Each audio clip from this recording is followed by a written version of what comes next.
Actress মিঠাই সিরিয়ালের জন্য জি বাংলার প্রথম পছন্দ ছিল না সৌমিত্রিষা।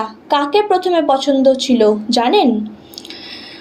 বাঙালি অত্যন্ত প্রিয় অত্যন্ত কাছের বিনোদনের মাধ্যম হলো বাংলা ধারাবাহিক। এই ধারাবাহিকগুলি বাঙালি দর্শকদের মনের কুঠুরিতে জায়গা করে নিয়েছে।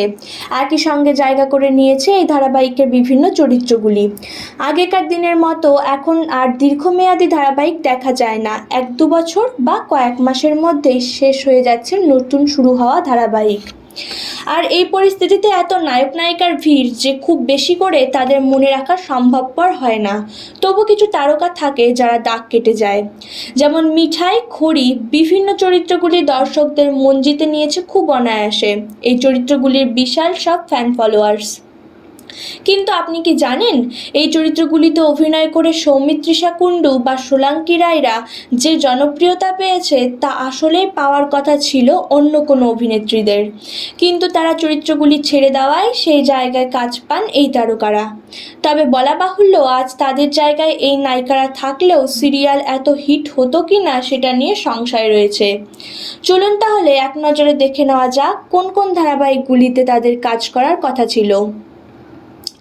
এই প্রসঙ্গে শুরুতেই যার নাম নিচ্ছি সেটি হলো মিঠাই ধারাবাহিক। এখানে মিঠাইয়ের চরিত্রে সৌমিত্রিষা কুণ্ডু এই বয়সে যে পরিমাণ সাফল্য পেয়েছে সেটা অনেক নায়িকার কাছে শিক্ষণীয়। তার সাবলীল কথা বলা, স্বতঃস্ফূর্ত অভিনয় সব মিলিয়ে খুব তাড়াতাড়ি দর্শকদের মনে বিশেষ জায়গা করে নেয় নায়িকা। সঙ্গে তার উচ্ছে বাবু, দুজনের কেমিস্ট্রির ঝড় তুলেছে বাংলা টেলিভিশনে। পরপর 57 সপ্তাহ টিআরপি লিড করে গেছে মিঠাই রানী। এই বয়সেই নায়িকা করেছে ডবল রোল। মিঠি আর মিঠাই দুটো চরিত্রই গুরুত্বপূর্ণ এখন ভক্তদের কাছে, আর দুজনকেই ভালোবাসা দিয়েছে দর্শক।